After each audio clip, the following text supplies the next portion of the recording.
আনফুসাকুম ওয়া আহলিকুম নারা, নিজেকে জাহান্নামের আগুন থেকে বাঁচাও, পরিবারকে বাঁচাও, এরপরে সমাজকে বাঁচাও, এরপরে গোটা মানব জাতিকে বাঁচানোর চেষ্টা করতে হবে আমাদের। কিন্তু আমাদের অবস্থা হলো আজকাল যে আমরা বেশিরভাগ মানুষকে নিয়ে ব্যস্ত, আমার নিজেকে নিয়ে আমার খুব বেশি ব্যস্ততা দেখানোর সুযোগ নাই। এই কথাগুলো আল্লাহর কসম আপনাদেরকে শুধু বলছি না, আমি আমার নিজের নফসকে, আমাকে আমি বলছি। আল্লাহ তাআলা আপনাকে, আমাকে, আমাদের সবাইকে কিয়ামতের ভয়াবহতাকে আঁচ করার তৌফিক দান করুন। যদি আঁচ করতে পারি কিয়ামত কি হবে, কতটা ভয়াবহ হবে, যার বিবরণে কোরআনে এত আয়াত, এত সূরা, রাসূল আকরাম সাল্লাল্লাহু আলাইহি ওয়াসাল্লামের এত হাদিস বর্ণিত হয়েছে। ভাইরা আমার, সেই ভয়াবহতম দিনের পরিস্থিতি এড়ানোর কোন সুযোগ আছে আমাদের? কিয়ামতের ময়দান পার হওয়া ছাড়া কোন সুযোগ আছে? অতএব সেই ভয়াবহতম পরিস্থিতিতে আমাদের আমল, আমাদের ঈমান, আমাদের সব কিছু আল্লাহ রাব্বুল আলামিনের কাছে সঠিকভাবে যথাযথভাবে নিয়ে যাওয়ার জন্য চেষ্টা করতে হবে। আল্লাহ তাআলা আমাকে, আপনাকে, আমাদের সবাইকে সে তৌফিক দান করুন।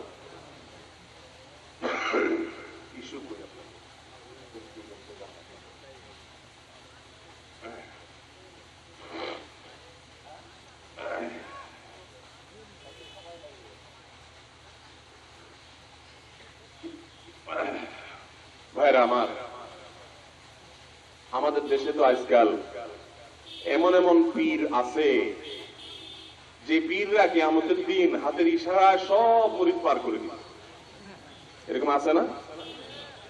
মুরিদরাও মাশাআল্লাহ পয়সা কড়ি দিয়ে, হাদিয়া তোহফা দিয়ে পীর সাহেবদেরকে এই পরিমাণ খুশি করে যে আখিরাতে যাতে কি করে দেয়, পার করে দেয়। আল্লাহু আকবার। কিয়ামতের ভয়াবহতায় যেখানে আল্লাহর প্রিয় বান্দাদের ঘুম হারাম হয়ে যেত, সাহাবায়ে কেরাম কিয়ামত তো বহুত পরের কথা, কবরের কথা চিন্তা করে অস্থির হয়ে যেতেন, পেরেশান হয়ে যেতেন। কি হবে? যে আমল আমার, যে ঈমান আমার, যে আকীদা আমার, যে ত্রুটিযুক্ত নেকামল নিয়ে যাচ্ছি, যে সালাত, যে সিয়াম, এইটা নিয়ে আখিরাত পার হওয়া তো ভাই পরের কথা। আখিরাতের প্রথম ঘাঁটি কবর, আলমে বারজাখ পার হওয়াটাই তো কষ্টের। সেখানে নিজের জান্নাত তো বটে, অন্যদের জান্নাত পার করার কন্ট্রাক্টরিও নেয় মানুষ। ঠিক কিনা বলেন? সেদিন কেউ কাউকে পার করতে পারবে? গোটা কোরআনে আল্লাহ তাআলা এই কথাগুলো বলছে, ওয়ালা তাজজি নাফসুন আন নাফসিন শাইআ। সেদিন কেউ কারোর কোনো কাজে আসবে। আল্লাহ তাআলা আমাদের সবাইকে কিয়ামতের ভয়াবহতম দিনের জন্য নিজেদেরকে প্রস্তুত করার তৌফিক দান করুন। ভাইরা আমার, কিয়ামতের সেই ভয়াবহতম দিনে, সেই বিপদের সময়ে আল্লাহ রাব্বুল আলামিন 7 শ্রেণীর মানুষকে ভিআইপি প্যান্ডেলে আরশের নিচে ছায়া দিবেন। আপনারা হাদিস অনেকেই শুনেছেন। রাসূল করিম সাল্লাল্লাহু আলাইহি সাল্লাম বলেছেন, সাবআতুন ইউযিল্লুহুমুল্লাহু ফি যিল্লি ইয়াওমা লা যিল্লা ইল্লা যিল্লু। 7 শ্রেণীর ভিআইপি আছেন আখিরাতে। কিয়ামতের দিনে ভয়াবহতম বিপদ থেকে তারা শুধু উদ্ধার হবেনই তা নয়, উদ্ধার তো হবেন। কিয়ামতের সেই ভয়াবহতম দিনে আল্লাহ রাব্বুল আলামিন তাদেরকে বিশেষভাবে ভিআইপি প্যান্ডেলে আরশের ছায়ার নিচে আশ্রয় দিবেন ইনশাআল্লাহ। সেই 7 শ্রেণীর মানুষের মধ্য থেকে 1 নম্বর মানুষ হলেন ওই ব্যক্তিরা যারা ন্যায়পরায়ণ শাসক। আল্লাহ রাব্বুল আলামিন তাদেরকে দায়িত্ব দিয়েছেন, তারা দায়িত্ব পালন করেন ইনসাফের সাথে, নিষ্ঠার সাথে, কারোর প্রতি জুলুম অবিচার করেন না। যে পর্যায়ের শাসক হোক না কেন, আমরা প্রত্যেকেই কম বেশ শাসক, ছোট শাসক, বড় শাসক। আপনি আপনার পরিবারের শাসক, আপনি আপনার একটা ছোট্ট অফিসের শাসক, আপনি ছোট্ট একটা দোকানের শাসক। যদি এই হাদিসে নবী আলাইহিস সালাম গোটা দেশের গোটা মানুষের শাসন যারা করে তাদের কথা বলেছেন, কিন্তু আমরা সবাই আমাদের জীবনে কোনো না কোনো ক্ষেত্রে কিছু না কিছু লোকের শাসন করি কি করি না? এই ক্ষেত্রে যদি আমরা ইনসাফ কায়েম করি, আমরা যদি ন্যায়নিষ্ঠ ভাবে সবকিছু পরিচালনা করি, আমরা যদি কারোর প্রতি জুলুম না করি, তাহলে ইনশাআল্লাহ আল্লাহর আরশের নিচে ছায়া পাওয়া, ভিআইপি প্যান্ডেলে স্থান পাওয়া মানুষগুলোর মধ্য থেকে একটা তালিকায় যাওয়ার সুযোগ ইনশাআল্লাহ হবে। আমাদের ব্যক্তিগত জীবনে আমরা সবাই কোনো না কোনো ক্ষেত্রে কারণ না কারোর দায়িত্ব আমরা পালন করি। নবী আলাইহিস সালাম সহিহ বুখারী হাদিসে এসে বলেছেন, আলা কুল্লুকুম রাইন, তোমাদের সবাই দায়িত্বশীল, সবাই দায়িত্বশীল। কিছু না কিছু মানুষের দায়িত্ব তুমি অবশ্যই পালন করো, আর কারোর দায়িত্ব না থাকুক তোমার পরিবারের দায়িত্ব তো তুমি অবশ্যই পালন করো। আল্লাহ তাআলা তোমাকে দুটি ছেলে মেয়ে দিয়েছেন বা কয়েকটি ছেলে মেয়ে দিয়েছেন, এদের দায়িত্ব তুমি পালন করছো। এদের সাথে আচরণ করার ক্ষেত্রে তুমি ইনসাফ করো কিনা, ন্যায়নিষ্ঠ আচরণ করো কিনা, নাকি জুলুম করো, নাকি দ্বিমুখী নীতি অবলম্বন করো, এটাও একটি দেখার বিষয়। আরশের নিচে কিয়ামতের ভয়াবহতম দিনে যারা ছায়া পাবেন আল্লাহর ভিআইপি মেহমান হিসেবে, সেই ভয়াবহতম দিনের ভয়াবহতা ভুলে গিয়ে যারা আশ্রয় পাবেন, সেই সৌভাগ্যশীল মানুষের মধ্যে দ্বিতীয় শ্রেণীর মানুষ হলেন শাবুন নাশাআ ফি ইবাদাতিল্লাহ। ওই যুবক, যেই যুবক তার যৌবনকাল কাটিয়েছে আল্লাহর ইবাদত। যৌবনকাল কাটিয়েছে কিসে ভাই? আল্লাহর ইবাদত।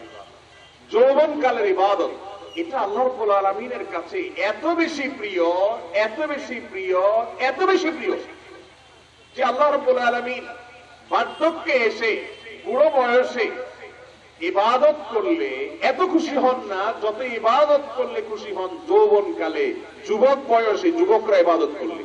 কারণ এর একটা বড় কারণ হলো বৃদ্ধকালে ইবাদত করা সহজ। বৃদ্ধকালে ইবাদত করা সহজ, এ অর্থে সহজ যে বৃদ্ধকালে শয়তান খুব বেশি একটা ওয়াসওয়াসা দেয় না।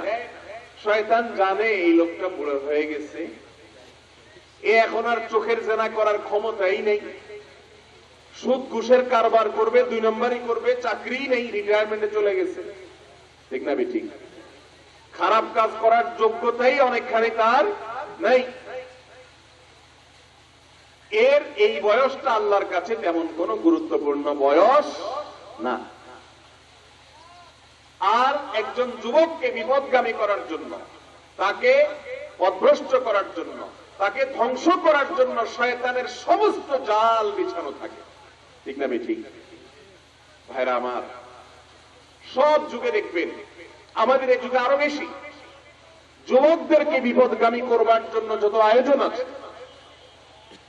মানব জাতির অন্য সমস্ত শ্রেণীর মানুষকে ধ্বংস করার জন্য যত হাতিয়ার ব্যবহার করে ইবলিস এবং তার দোসরেরা, ইহুদিরা, খ্রিস্টানেরা, নাস্তিকেরা, ইসলাম বিদ্বেষীরা এবং শয়তানের দোসরেরা, তার সবগুলোকে যদি আপনি এক পাশে রাখেন, শুধু আমাদের যুবকদেরকে ধ্বংস করার জন্য যত আয়োজন করে তার পরিমাণ সবচাইতে বেশি। আর এই কারণে আল্লাহ রাব্বুল আলামিনের কাছে যৌবনকালের ইবাদতের গুরুত্ব অনেক বেশি। ও ভাইরা আমার, নবী আলাইহিস সালাম বলেছেন, ইখতারিম খামসান ক্বাবলা খামস, 5টা জিনিস হারানোর আগে কদর করো। তার ভিতরে একটা হলো শাবাবাকা ক্বাবলা হারামি। ও যুবক ভাইরা, যৌবন কালটাকে কদর করো, এটি হারানোর আগে, বৃদ্ধ হওয়ার আগে। একটা সময় আসবে তখন তুমি চাইবে আল্লাহকে ইবাদত করতে, কিন্তু ইবাদত করার হয়তো শক্তি থাকবে না, সামর্থ্য থাকবে না। তুমি চাইবে আল্লাহর নাফরমানি করার সুযোগ আছে, মালিকের ভয়ে আমি করলাম না, তাকওয়া অবলম্বন করলাম, কিন্তু সেই সুযোগ তোমার আর থাকবে না, কারণ অপরাধ করার স্কোপই তোমার কমে যাবে। তুমি তাকওয়া চর্চা করে মালিকের সন্তুষ্টি অর্জন করবে, মালিকের কাছাকাছি যাবে, আরশের নিচে ছায়া পাওয়ার উপযুক্ততা অর্জন করবে, সেই সুযোগই তোমার আর থাকবে না যৌবনকাল one time. Doctor Khandakar Abdullah Jahangir রাহিমাহুল্লাহ বলতেন, ও যুবক, তোমার বাপ মাও তোমার ক্যারিয়ারের উন্নতি চায়, তুমি একটু পড়ালেখা করো, বড় অফিসার হও, বড় চাকর হও, বড় ব্যবসায়ী হও, পয়সা কড়ি কামাও, এগুলো চায়। তোমার সমাজ সেটা চায়, তোমার বন্ধু বান্ধব সেটা চায়। কেউ তোমার আসল ভালো চায় না। আল্লাহর কসম যুবক ভাইয়েরা, তোমার আসল ভালো চায় তোমার মালিক আহকামুল হাকিমিন রব্বুল আলামিন, আর তোমার আসল হিতাকাঙ্ক্ষী রাহমাতুল লিল আলামিন রাসূল করিম সাল্লাল্লাহু আলাইহি ওয়াসাল্লাম। তুমি যাতে আখিরাতে বাদশাহী অর্জন করতে পারো, আরশের নিচে ছায়া পাও, তুমি যেন বার্ধক্যে এসে ইবাদত না করেও পেনশন পাও। কোন যুবক যদি যৌবনকালে ইবাদত বন্দেগী করে, বৃদ্ধ বয়সে এসে ইবাদত করার সুযোগ যদি হারিয়ে ফেলে, আল্লাহ রাব্বুল আলামিন ওই যুবককে পেনশন হিসাবে বসায়া তারা আমলনামায় সওয়াব দিতে থাকবেন। রাসূল করিম সাল্লাল্লাহু আলাইহি সাল্লামের কথা তিনি বলেছেন, কোন মানুষ যদি সুস্থ অবস্থায় কোন ইবাদত বন্দেগী করে আর অসুস্থ হয়ে যাওয়ার পরে সেটা সে করতে না পারে, যেহেতু সে সুস্থ অবস্থায় করেছিল, এই জন্য আল্লাহ রাব্বুল আলামিন অসুস্থ অবস্থায় বার্ধক্য অবস্থায় করতে না পারার কারণে তার যতই কষ্ট হোক না কেন আল্লাহ তাআলা অটোমেটিক তার আমলনামায় সওয়াব যোগ করতে থাকবে। ও যুবক ভাইয়েরা, এই সুযোগ মুরব্বীরা পাবেন না। মুরব্বীরা, সিনিয়ররা বুড়ো বয়সে এসে যদি তওবা করে জীবনকে পরিবর্তন করেন, আল্লাহ তাআলা অবশ্যই তওবা কবুল করবেন, আল্লাহ তাওয়াব। কিন্তু পেনশন পাওয়ার স্কোপ পেতে হলে, সুযোগ পেতে হলে একমাত্র করণীয় হলো গোটা যৌবনকালকে মালিকের জন্য নিবেদন করা। ও যুবক, তোমার যৌবনকাল নেয়ার জন্য কত ফাঁদ পেতে আছে, কত ফাঁদ শয়তান পেতে আছে। প্রেমের ফাঁদ আছে না নাই? যুবকদেরকে ধ্বংস করবার জন্য, তাদের ইমানি ধারকে ভোতা করে দেওয়ার জন্য, ইমানি ধারটাকে নষ্ট করে দেওয়ার জন্য, তাকওয়ার চেতনাকে শেষ করে দেওয়ার জন্য গান বাজনা, বাদ্যযন্ত্র, বিবাহ বহির্ভূত সম্পর্ক, অসৎ সঙ্গ, মাদক, নারী, হেন কোন আয়োজন নেই যে গোটা বিশ্বব্যাপী যুবকদের ধ্বংস করার জন্য করা হয়। ও মুসলিম যুবক, গোটা যুব সমাজ যদি ধ্বংসের জোয়ারে ভাসতে থাকে, আল্লাহর ওয়াস্তে জোয়ারের বিপরীতে চলা শিখো। মনে রাখবে, সবাই তোমার সাময়িক এবং কিঞ্চিত বা ক্ষুদ্র কল্যাণ চায়। এমনকি আবারও বলছি, নিজের মা বাপ পর্যন্ত তোমার থেকে পয়সা করি, তোমার কেরিয়ার, এই ক্ষুদ্র স্বার্থের কথা তারা চিন্তা করেন। তারা বুঝে উঠতে পারেন না যে তোমার জীবনের আসল সার্থকতা হলো তোমার যৌবনকালকে চরিত্র, এগুলোকে হেফাজত করে আল্লাহর উদ্দেশ্যে নিবেদন করা, যৌবনকালে ইবাদত করতে পারা।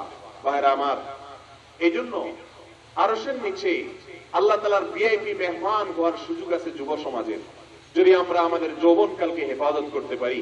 রাসূল করিম সাল্লাল্লাহু আলাইহি সাল্লাম বলেছেন, মাইয়াতমান লি মা বাইনা লিহিয়াইহি ওয়া মা বাইনা রিজলাইহি আযমান লাহুল জান্নাহ।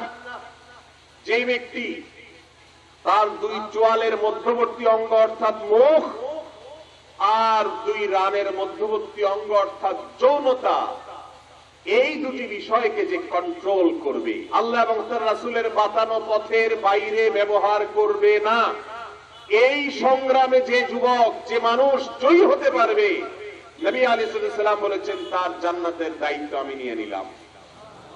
ও ভাইরা, এই হাদিস বলা যত সহজ, আমিও সহজে বলে দিলাম, আপনিও সহজে শুনলেন, এটার উপরে আমল করা আসলে এত সহজ। এই যে ফেব্রুয়ারি মাস আসছে, ভ্যালেন্টাইন্স ডে আছে কয়দিন পরে, আছে না নেই? লক্ষ লক্ষ যুবককে ধ্বংস করবে এদেশের এক শ্রেণীর মিডিয়া। আপনারা জানেন একটা অনুষ্ঠান হয়, ক্লোজ আপ, কাছে আসার সাহসী গল্প। শুনেন নাই আপনারা এই অনুষ্ঠানের কথা? ভাইরা আমার, বিভিন্ন টেলিভিশন চ্যানেলে, বিভিন্ন মিডিয়াতে শুধুমাত্র আমাদের যুবকদেরকে টার্গেট করে তাদেরকে ধ্বংস করার জন্য, তাদের তাকওয়ার ধারকে নষ্ট করে দেওয়ার জন্য, ইমানি চেতনাকে শেষ করে দেওয়ার জন্য, মুসলমান শুধু নামে থাকবে, ভেতরে কিছুই থাকবে না, এটার জন্য এরকম নানা রকমের আয়োজনের মধ্য থেকে একটা ধ্বংসাত্মক, বাংলাদেশের ইতিহাসে সবচেয়ে নির্লজ্জ, বাংলাদেশের ইতিহাসে সবচেয়ে নিকৃষ্ট, সবচেয়ে ভয়াবহতম এবং সবচেয়ে আমাদের জন্য ক্ষতিকর যে একটা বিষ এই সমাজে অত্যন্ত সূক্ষ্মভাবে ছড়িয়ে দেওয়া হচ্ছে, তাহলে এই তথাকথিত কাছে আসার সাহসী গল্প। কি বলা হয় এসব সাহসী গল্পে আপনারা জানেন?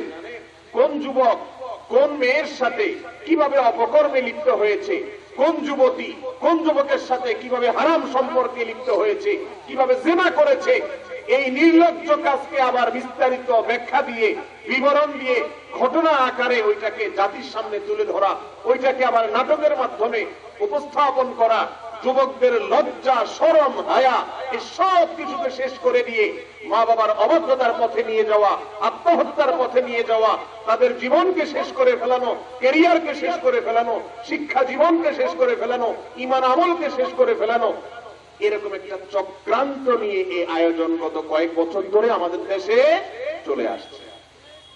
ভাইরা আমার, এই চক্রান্তের বিরুদ্ধে কথা বলা আমাদের সবার জন্য ঈমানি দায়িত্ব, আমাদের উপরে ফরজ।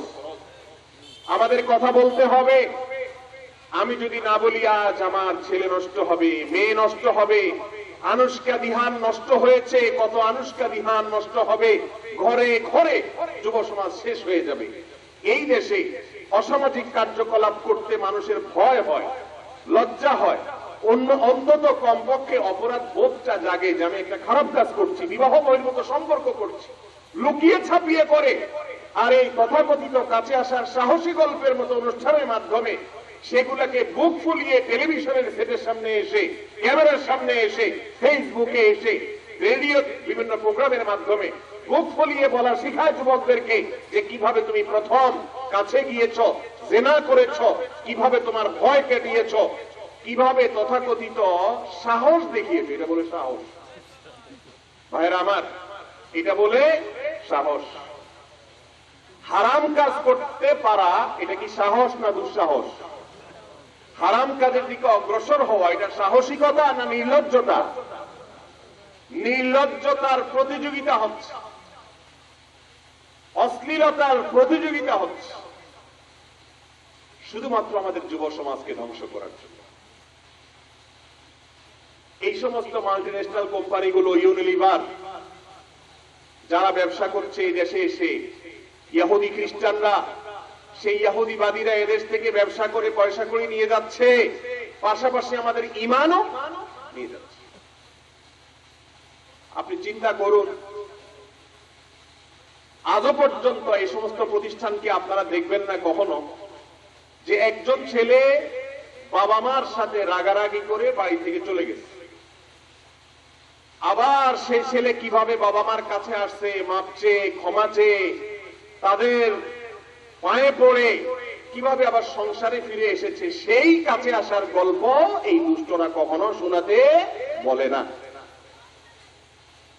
কিভাবে একজন বিপদগামী যুবক মাদকের করাল ধাবা থেকে দূরে সরে এসে আল্লাহর কাছাকাছি আসতে পেরেছে, সেই গল্প এরা শোনাতে কখনো বলে না। কিভাবে একজন পুরুষ তার স্ত্রীকে রেখে দূরে সরে গেছেন, বৈধ স্ত্রীর সাথে অভিমান করে চলে গেছেন, অথবা কোন স্ত্রী স্বামীর প্রতি অভিমান করে দূরে চলে গেছেন, তিনি তার ভুল বুঝতে পেরে অথবা নিজের জীবন সঙ্গীকে ক্ষমা করে উদারতা দেখিয়ে কাছে ফিরে এসেছেন, সেই গল্প শোনাতে এই দুষ্ট চক্র কখনো বলে না। কোন ভাই তার বড় ভাইয়ের প্রতি অভিমান করে দূরে সরে গেছে, কথাবার্তা বন্ধ করে দিয়েছে, সম্পর্ক ছিন্ন করে দিয়েছে, অসামাজিক হয়ে গেছে, সে আবার ফিরে এসেছে, সেই ফিরে আসার গল্প শোনাতে এই দুষ্ট চক্র কখনো আমাদের যুবকদেরকে বলে না। এরা কি আমাদের বন্ধু না শত্রু? কথা বলেন, এরা কি আমাদের বন্ধু না শত্রু? এরা এদেশের ভালো চায় না ক্ষতি চায়? এই তথাকথিত কাছে আসার গল্পের মাধ্যমে আবার সাহসী লাগিয়েছে। এমন এক সময় আমরা পার করছি, কিয়ামত অতি নিকটবর্তী হয়ে গেছে। এখন যে যত নির্লজ্জ হতে পারে সে তত সাহসী, যে যত বেহায়া হতে পারে সে নাকি তত সাহসী। ভাইরা আমার, যে যত কাপড় চোপড় কম করতে পারে, বেহায়ামি করতে পারে, তাকে তারা তত সাহসী উপাধি দেয়। এদের কাছে সাহসিকতা মানে এই নয় যে অসাধ্যকে সাধন করেছে, কঠিন কোনো কাজ করে ফেলেছে, যুবকরা সমাজের জন্য অনেক কিছু করে ফেলেছে, এগুলা তাদের কাছে অসাধ্য সাধন না, এগুলা সাহসিকতা না। সাহসিকতা হলো বাবা মায়ের চোখের দিকে তাকিয়ে তথাকথিত প্রেমিকার হাত ধরে বাইর হয়ে যাওয়া, এটার নাম বলে সাহসিকতা। এটার নাম সাহসিকতা? ঘরে ঘরে আজ যুবকদেরকে ধ্বংসের আয়োজন চলছে। আমি সেজন্য বলি, ক্লোজ আপ এই ব্র্যান্ড, তারা যদি তাদের এই অপকর্মের ধারা বন্ধ না করে, এদেশের ওলামাদের কাছে আমরা বিনীতভাবে আরজ করব, দিনদারদের কাছে আরজ করব, আসুন আমাদের সাধ্য অনুযায়ী অন্তত এদেরকে বয়কট করা শুরু করি। আল্লাহ তাআলা আমাদেরকে ঈমানি দায়িত্ব পালন করার তৌফিক দান করুন। ভাইরা আমার, যৌবন বয়স, যুবক বয়স, এই সময়টা আল্লাহর কাছে অনেক বেশি প্রিয়। এই সময় যদি কেউ সঠিক পথে থাকতে পারে, তার মাধ্যমে সে আল্লাহর কাছে কিয়ামতের ভয়াবহতম দিনে ভিআইপি প্যান্ডেলে আরশের নিচে ছায়া লাভ করবে ইনশাআল্লাহ। আল্লাহ আমাদের যুবক ভাইদেরকে আরশের নিচে ছায়া পাওয়ার জন্য উপযুক্ত যুবক হিসাবে নিজেদেরকে গড়ে তোলার তৌফিক দান করুন। হারাম সম্পর্ককে না বলবেন, অপবিত্রতাকে না বলবেন, এই দুষ্ট চক্রের কাছে আসার সাহসী গল্পের নামে নিজেকে জাহান্নামের কাছাকাছি নিবেন না। আল্লাহ তাআলার কাছে সাহায্য চাইবেন। আল্লাহ আমাদের সবাইকে হেফাজতে রাখুন। ভাইরা আমার, কিয়ামতের ভয়াবহতম দিনে আল্লাহর আরশের নিচে যারা ছায়া পাবেন, সেই আরশের নিচে ছায়াপ্রাপ্ত মানুষদের মধ্যে তৃতীয় ব্যক্তি হলেন ওয়ারাজুলুন কলবুহু মুআল্লাকুম বিল মাসাজিদ, ওই ব্যক্তি যার মন সবসময় মসজিদে ঝুলে থাকে। কোথায় ঝুলে থাকে? মসজিদে ঝুলে থাকে। সে সব সময় ঘুরে ফিরে যেখানে যায় তার মনটা হলো কখন আযান হবে, কখন সালাতের জন্য আহ্বান হবে, কখন হাইয়া আলাস সালাহ হবে, কখন হাইয়া আলাল ফালাহের ডাক আসবে, তখন মসজিদে ছুটে চলে যাওয়াটাই হলো তার মূল উদ্দেশ্য। এইরকম ব্যক্তি আল্লাহ রাব্বুল আলামিন তাদেরকে আরশের নিচে কিয়ামতের দিন কি দিবেন? ছায়া দিবেন। আমাদের অবস্থা তো এখন উল্টা। মসজিদে আমরা আসলে আমাদের মনটা ঝুলে থাকে কোথায়? দোকানে, বাজারে, ক্রিকেট খেলায়, মোবাইলে, ফেসবুকে, ইউটিউবে, ক্ষেত খামারে, কাজে কারবারে। মসজিদ থেকে বের হওয়ার জন্য আমরা পাগলের মতো ছটফট করতে থাকি, ঠিক না বেঠিক? মসজিদে আসার পরে কিভাবে যাব, হুমড়ি খেয়ে পারলে দরজায় গন্ডগোল ফাসাদ মনে হয় যে জেলখানাতে বের হইতে পারি। আর আরশের নিচে ছায়া পাওয়ার জন্য যেটি লাগবে তা হলো আপনি বাহিরে কাজ করবেন, কিন্তু আপনার মনটা ঝুলে থাকবে কখন একটু আল্লাহর ঘরে যাবেন, কখন একটু আযান হবে, কখন একটু আল্লাহর কাছাকাছি যাবেন। আল্লাহ তাআলা আমাদেরকে কিয়ামতের আগে সেরকম ঈমানি চেতনা ধারণ করা অনেক কঠিন বিষয়। আল্লাহর কাছে তৌফিক চাইতে হবে। আল্লাহ তাআলা আমাকে আপনাকে সেই রকম ঈমানদার হওয়ার তৌফিক দান করুন যেন আমাদের মনটা থাকে মসজিদের দিকে ঝুলন্ত। নাম্বার 4, ওই ব্যক্তি যাকে আল্লাহ তাআলা আরশের নিচে ছায়া দিবেন, তিনি হলেন ওয়ারজুলান তাহাব্বা ফিল্লাহ ইজতামাআ আলাইহি ওয়া তাফাররাকা আলাইহি। কিছু মানুষ বা দুইজন মানুষ যদি কোথাও একত্র হয়, দুনিয়ার কোনো ধান্দায় না, কোনো উদ্দেশ্যে না, কোনো বিশেষ লক্ষ্য, পার্থিব কোনো লক্ষ্যে না, কোথাও একত্রিত হয়েছে আল্লাহকে খুশি করার জন্য, আবার সেখান থেকে পৃথক হয়েছে সেটাও কাকে খুশি করার জন্য? আল্লাহকে খুশি করার জন্য। বিশেষ করে এই যুগে কেউ যদি কোনো মুত্তাকি ভালো মানুষের সাথে মিশে, কেন? যাতে তার মতো ভালো মানুষ আমি হতে পারি। আবার কোন বন্ধুকে যদি কেউ ত্যাগ করে, কেন ত্যাগ করে? যে ওর সাথে চললে আমি আল্লাহ থেকে দূরে সরে যাচ্ছি। ও বেনামাজি, ও মাদকে হাত দেয়, ও বিড়ি সিগারেট খায়, ও খারাপের দিকে আহ্বান করে, ও হারাম কাজ করে, এসে আমাকে গল্প শুনে আমাকে প্ররোচিত করে। ওর কাছে থাকলে আমার মনটা নষ্ট হয়ে যাচ্ছে। আমি আল্লাহর জন্য ওই বন্ধুকে বর্জন করলাম, বয়কট করলাম, ওর থেকে দূরে থাকলাম। ফেসবুকে এমন মেয়ের বা ছেলের আইডিকে আমি আনফ্রেন্ড করে দিলাম, যার আইডি আমার সাথে যুক্ত থাকার কারণে আমার তাকওয়ার ক্ষতি হয়, আমার আমলের ক্ষতি হয়, আমার মনের ভিতরে ওয়াসওয়াসা হয়, মাঝে চিন্তা হয়, আমার চিন্তার শুদ্ধতার খাতিরে আমি তাকে বয়কট করলাম, বর্জন করলাম। এই আল্লাহর জন্য যারা ছাড় দেওয়া শিখবে আর আল্লাহর জন্য যারা মোহাব্বত করা শিখবে, আল্লাহ রাব্বুল আলামিন আরশের নিচে ভিআইপি প্যান্ডেলে সেই কিয়ামতের ভয়াবহতম দিনে আল্লাহ তাআলা তাদেরকে স্থান দিবেন। আল্লাহ তাআলা আমাদেরকেও সেই মানুষদের কাতারে শামিল হওয়ার তৌফিক দান করেন। নাম্বার 5, ওয়ারাজুলুন দাআতু ইমরাআতুন যাতা মানসাবিন ওয়া জামাল ফাকাল ইন্নী আখাফুল্লাহ। এই অপশনটাও যুবকদের জন্য বেশিরভাগ ক্ষেত্রে প্রযোজ্য। ভাইরা আমার, ওই ব্যক্তিকে আল্লাহ রাব্বুল আলামিন আরশের নিচে কিয়ামতের ভয়াবহতম দিনে, যেদিন আম্বিয়া আলাইহিস সালাম তারা ইয়া নাফসি ইয়া নাফসি করতে থাকবে, সেই দিনে আল্লাহ রাব্বুল আলামিন ওই মানুষদেরকে ভিআইপি প্যান্ডেলে ভিআইপি গেস্ট হিসেবে আরশের নিচে ছায়া দিবেন, যাকে কোন সুন্দরী নারী, কোন সম্ভ্রান্ত নারী প্রেমের অফার করেছে, হারাম সম্পর্কের অফার করেছে, সে বলেছে ইন্নী আখাফুল্লাহ, আমি আল্লাহকে ভয় করি, তোমার অফার আমি নিতে পারলাম না, ডিনাই করলাম। এই কাজটা এই যুগে সহজ না কঠিন ভাই? বলেন, সহজ না কঠিন? আহা, আজ এগুলো রূপকথার গল্পের মতো হয়ে গেছে। এখন প্রেমের অফার প্রত্যাখ্যান করা তো দূরের কথা, উল্টা বরং আমার যুব সমাজকে এমন ভাবে নষ্ট করে দেওয়া হয়েছে, তথাকথিত বিনোদনের নামে, সংস্কৃতির নামে এমন ভাবে ধ্বংস করে দেওয়া হয়েছে, উল্টা বরং মেয়েদেরকে উত্তক্ত করতে চায়। ঠিক না বেঠিক? যে যুবক অন্যায়কে না বলার মতো ইমানি শক্তি থাকার কথা ছিল, যে যুবকের গল্প মহাগ্রন্থ আল কোরআনে আল্লাহ রাব্বুল আলামিন আমাদেরকে শুনিয়েছেন যে ইন্নাহুম ফিতয়াতুন আমানু বিরাব্বিহিম ওয়াজিদনাহুম হুদা, আসহাবে কাহফের যুবকেরা, গর্তে আশ্রয় নেওয়া যুবকেরা, যারা ঈমান রক্ষার জন্য গোটা এলাকা ত্যাগ করে দিয়েছেন, গর্তে গিয়ে আশ্রয় নিয়েছেন, যে ঈমানকে রক্ষা করার জন্য, যে আমলকে রক্ষা করার জন্য, সেই যুবক এখন সোনার হরিণ। আমার যুব সমাজকে আল্লাহ রাব্বুল আলামিন শয়তানের এই চক্রান্ত থেকে, ষড়যন্ত্র থেকে, এই আক্রমণ থেকে নিজের ঈমান আমলকে হেফাজত করার তৌফিক দান করুন। ভাইরা আমার, ইউসুফ আলাইহিস সালামের ঘটনা বেশি বেশি করে পড়বেন। বিশেষ করে যুবক ভাইদেরকে বলবো, সূরা ইউসুফটা ভালো করে পড়বেন। ইউসুফ আলাইহিস সালাম কিভাবে নিজের চরিত্রকে হেফাজত করেছেন। আজ চতুর্দিকে জেনার হাতছানি দিয়ে ডাকছে যুবকদেরকে।